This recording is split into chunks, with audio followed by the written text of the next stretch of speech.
Welcome everyone, welcome to my YouTube. और जी आज हम बात करेंगे हजारी ड्रामे के न्यू एपिसोड के ऊपर। तो ड्रामा बहुत दिलचस्प है, वीडियो को कंप्लीट देखिएगा। वीडियो अच्छी लगी से लाइक कीजिएगा, चैनल पर नहीं तो चैनल को सब्सक्राइब जरूर कर लीजिएगा। जैसा कि हम जानते हैं, मिरान को उसकी माँ मिल जाती है, लेकिन दिलशाद मिरान को पहचानने की कोशिश नहीं करती। वो कहती है नहीं, मिरान मर चुका है, मेरा बेटा मर चुका है। अब आप सब लोग अजीज़ा खानम के साथ मिल के मुझे बेवकूफ़ बनाना चाहते हैं। लेकिन रियान मिरान को समझाती है कि देखिए हमें कितनी खुशियाँ मिली, हमारा बच्चा अभी दुनिया में आया नहीं है कि उसको सारी खुशियाँ मिल गई। तुम्हें बाप मिल गया, तुम्हारी माँ मिल गई, अब सब कुछ ठीक हो जाएगा। तुम्हें सिर्फ सब्र करना होगा, तुम्हारी माँ जिंदा है, इससे ज़्यादा तुम्हारे लिए और खुशी की क्या बात होगी। तो मिरान कहता है काश मेरी माँ भी ऐसे सोची जैसे तुम अपने बच्चे के लिए सोचती हो, वो मेरी खुशबू महसूस करे। तो रियान उसे कहती है बिल्कुल ऐसा ही होगा, माँ अपने बच्चे को कभी भी भूल नहीं सकती। बस तुम्हें थोड़ा सा हौसला रखना पड़ेगा, तुम उसके बेटे हो, तुम्हें थोड़ा सा यकीन होगा।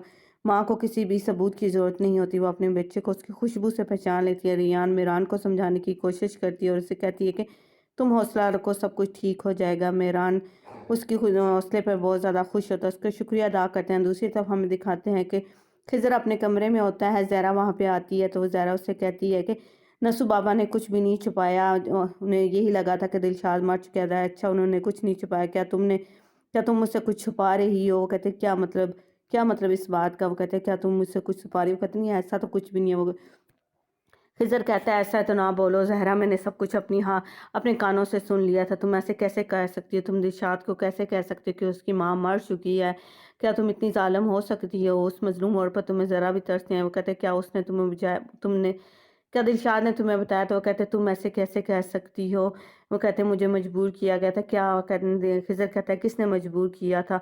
तुम्हें ज़रा भी ख्याल नहीं आया? वो इतने अरसे के बाद ज़िंदगी की तरफ लौट के आए थे, उसने अपने बच्चे से मिलना था, लेकिन तुमने उसके साथ क्या किया? तुम ऐसे कैसे कर सकती हो? वो कहते हैं उसने अपने बेटे से मिलना था। वो कहते हैं ज़हरा बहुत ज़्यादा गुस्से में आ जाती है। वो कहते हैं मैंने सिर्फ आपकी वजह से किया, अपने बच्चों की वजह से किया। आपका सिर्फ एक बेटा मिरान नहीं है, बल्कि और भी बेटे हैं। जब से ये सब कुछ हुआ आप हमें भूल ही चुके हैं। आपने कभी भी मुझे बहार और सबके ऊपर ध्यान नहीं दिया। आप हम सबको भूल चुके हैं। वो कहते हैं तुम ऐसे कैसे कर सकती हो? ज़हरा कहते हैं जैसे हम आपके सामने ही नहीं, आप दिलशाद की वजह से मैं नहीं चाहती थी कि ये सब कुछ हो। तो खिज़र कहता तुम दिलशाद से जेलस हो रही हो, उस नॉर्मल औरत से जेलस हो रही, तुम ऐसे कैसे कैसे कहते हैं आपको ये सब कुछ कबूल करना होगा, ये हमारा घर है। देखिए उसके आने से हमारे दरमियान क्या कुछ हो चुका है। वो कहते हैं मैं खिज़र कहता है मैं उसे तुम्हारी वजह से लेके आया। वो कहते हैं अच्छा, आप ज़हरा कहती है आप उससे मेरी वजह से लेके आए, आप उससे बहुत ज़्यादा मोहब्बत करते हैं। क्या वो भी मेरी वजह से? आपने उससे कहा था कि आप अब भी इससे बहुत ज़्यादा मोहब्बत करते हैं। ये सारी बातें हो रही होती हैं, खिज़र और ज़हरा आपस में लड़ाई कर रहे होते हैं। नीचे नस्सू, हंदान और जहान ये सारी बातें उनके सुन रही होती हैं, उनका शोर नीचे तक आ रहा होता है। सभी लोग बहुत ज़्यादा परेशान होते हैं सारी सिचुएशन को लेकर, ख़ासकर नस्सू तो बहुत ज़्यादा परेशान होता है। दोनों के दरमियान बहुत ही ज़्यादा झगड़ा होता है कि एक दूसरे को धक्का देने की कोशिश करते हैं। फिर जी हमें देखते हैं जी अजीज़ा खानम जा रही होते हैं, महमूद उनके साथ ही होता है। तो वो महमूद को कहती है कि रुक जाओ, यहाँ पे गाड़ी रोक दो। वो गाड़ी रोक देता है, महमूद तो रो रो के उसका बुरा हाल होता है। अजीज़ा खानम पहाड़ी के किनारे खड़ी हो जाते हैं। महमूद उसे कहता है नहीं मैडम ऐसे ना करें, मैं आपको ये सब कुछ करने नहीं दूंगा। वो कहते हैं महमूद जाओ, एक कब्र खोदो बहुत ही गहरी और खामोश सी कब्र। वो कहते हैं नहीं प्लीज़ आप ऐसे नहीं करो। कहते हैं महमूद जाओ, जो मैंने तुम्हें कहा है तुम वही करो। हर एक शख्स का अंजाम होता है और मेरा भी अंजाम यही है। ये सारी बातें कर रहे। वो कहते हैं नहीं यहाँ पे नहीं। फिर उसे बताती है कि कहाँ पे। फिर दिखाया जाता है जी गोनन अपनी दादी को ढूंढने के लिए हर जगह जाती है, हवेली जाती है, लेकिन वो वहाँ पे नहीं मिलती। वो कहते हैं नहीं वो यहाँ पर भी नहीं है। वो कहते हैं कर साथ चली गई। वो कहते हैं नहीं वो वहाँ पे नहीं जा सकती, मुझे पता है जो उनकी ज़ेली हालत है, मेरे साथ भी ये सब कुछ हुआ। मैं भी खुद को मारने की कोशिश कर रही थी ताकि इस सारे गिल्ट से निकल सकूं, अपने गुनाहों को माफ़ करवा सकूं। मैं जानती हूँ दादी खुद को नुकसान पहुंचाना चाहती है। गुनर की हालत बहुत ज़्यादा ख़राब होती है। वो आज़ाद को कहता है, लेकिन आज़ाद से कहता है कि आज़ाद को वो कहती है तुमने खुद ही उस रात मुझे कहा था कि हर एक को दूसरा चांस मिलना चाहिए, मेरी दादी को भी मिलना चाहिए, वो डिज़र्व करती हैं ये सब कुछ। मैंने उस रात तुमसे सीखा था कि तुमने मुझे बताया था, तुम मुझे ज़िंदगी की तरफ लेके आए थे, मुझे उम्मीद दिलाई थी। आज़ाद कहते हैं क्या वाकई ऐसा हुआ था? क्या तुम मेरी वजह से? मैंने तो ऐसा कुछ भी नहीं है। कहते नहीं आज़ाद फिर उससे कहता है तुम बिल्कुल चेंज हो चुकी हो। कहते हैं ठीक है, क्या मैं चेंज हो चुकी हूँ? क्या तुम ऐसा लगता है, क्या तुम ऐसे सोचते हो, क्या वाकई तुमने मुझे माफ़ कर दिया? आज़ाद कहते हैं हाँ मैंने तुम्हें माफ़ कर दिया गोनर। तो गोनर से कहती है क्या मैं? फिर दोनों के दरमियान जी एक दूसरे को दिखाते हैं, जज्बात का इजहार होते हैं आंखों आंखों। फिर वो कहती है, गोनर कहती है नहीं मैंने घर जाना है, मुझे दादी को ढूंढना। फिर आज़ाद भी उसके साथ चला जाता है। दूसरी तरफ हमें दिखाया जाता है मेहरान और रियान हवेली वापस आते हैं। रियान अपनी माँ की चीज़ें लेके हवेली वापस आ जाता है। सब कहते हैं क्या? वो कहते हैं मेरी माँ की चीज़ें हैं। हमदान और जोहान वहाँ से चले जाते हैं। दिलशाद सो रही होती है, मेहरान दरवाजे को लॉक करता है। दिलशाद डर जाती है, कहती है फिर आ गया ये, इसे कहीं यहाँ से चले जा, मैंने इसकी कोई भी बात नहीं सुनी। खिज़र समझाने की कोशिश करता है, कहते हैं हौसला रखो मेहरान, ये सब कुछ ना करो। मेहरान कहता है मेरी माँ यहाँ है, मैं उसे कैसे छोड़ सकता हूँ? फिर मेहरान वो खोलता है, पोटी सी खोलता है। फिर उसे कहता है ये देखें ये तस्वीरें, इसमें मैं हूँ, आपने मुझे गले लगाया हुआ है, ये देखें। दिलशाद दरवाजे के पास आ जाती है और तस्वीरें उठा के देखती है, कहती है हाँ ये मेरा मेहरान है, यही मेरा बेटा है, लेकिन तुम मेरे बेटे नहीं हो। ये सारी बातें करके दिलशाद रो रही है। तो कहते हैं देखें उसे याद करें।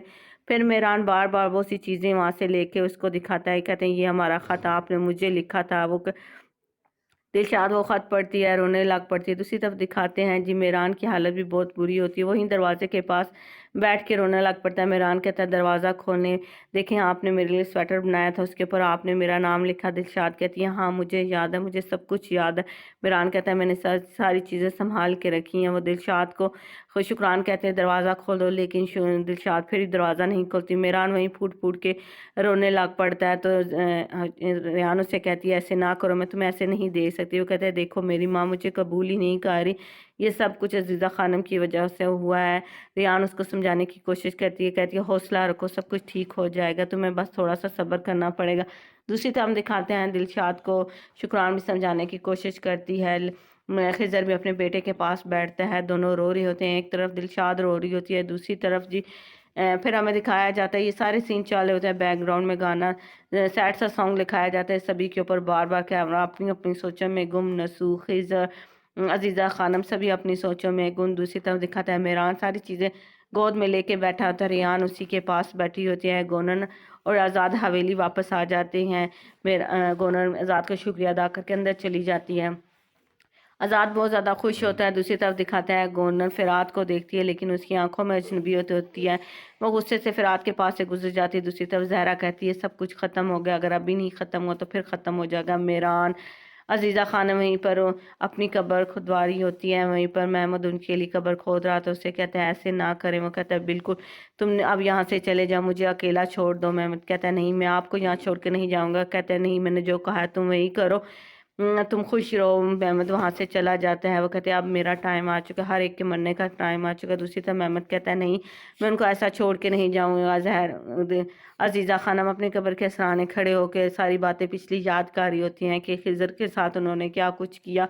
खिज़र उन्हें माफ़ करना नहीं चाहता था। मेहरान ने जो कुछ उस रात चौक पे कहा वो भी सारी बातें अजीज़ा खानम को याद आ रही होती हैं। एक एक करके अजीज़ा खानम को अपने सारे गुनाह याद आ रहे होते हैं। वो कहते हैं मेरी ज़िंदगी का यही इख्तिताम है, जहान की बातें याद आती हैं। फंसू जो कुछ अजीज़ा खानम को कहती है। अजीज़ा खानम को ऐसे लगता है जैसे वो अंधेरी कब्र में लेटी हुई है। इतने में जी रियान वहाँ पे आ जाती है। रियान कहती है ऐसा नहीं हो सकता, आप इस दुख और तकलीफ़ को लेकर नहीं जा सकते, आपको सबका सामना करना पड़ेगा। जो कुछ आपने शुरू किया उसे ख़त्म भी आपको करना पड़ेगा। आप आयशा अजीज़ा खानम नहीं है। वो कहते नहीं आयशा मर चुकी है। वो कहते नहीं मैंने उस रात दिन देखा था आयशा, जब आपने मुझे और मेरे बच्चे की जान बचाई थी। अगर आप ये सारी जिम्मेदारियां आपको कबूल करना पड़ेंगी, आप ऐसे छोड़ के नहीं जा सकती। रियान उसको समझा कर चली जाती है। दूसरी जगह सुबह होती है। महमद देखता है जब अजीज़ा खानम को, वो बहुत ज़्यादा खुश होता है। वो कहते हैं हम हवेली जा रहे हैं, तुम चले जाओ मैं खुद आ जाऊँगा। दूसरी तरफ मेहरान को दिखाते हैं जी जो अपनी माँ का इंतज़ार करता है, लेकिन शुक्रान दरवाज़ा बिल्कुल भी नहीं खोलती। ये थी आज की एपिसोड। उम्मीद करती हूँ आपको आज की एपिसोड अच्छी लगी। अगर अच्छी लगी हो वीडियो को लाइक कीजिएगा, चैनल पर नहीं तो चैनल को सब्सक्राइब करके अपनी मोहब्बत का सबूत ज़रूर दीजिएगा कि आपको ड्रामा कैसा लग रहा है। कमेंट करके अपनी मोहब्बत का इज़हार ज़रूर दिए। Thanks for watching, bye bye. ऊपर चैनल को सब्सक्राइब करें, ऊपर चैनल को सब्सक्राइब करें।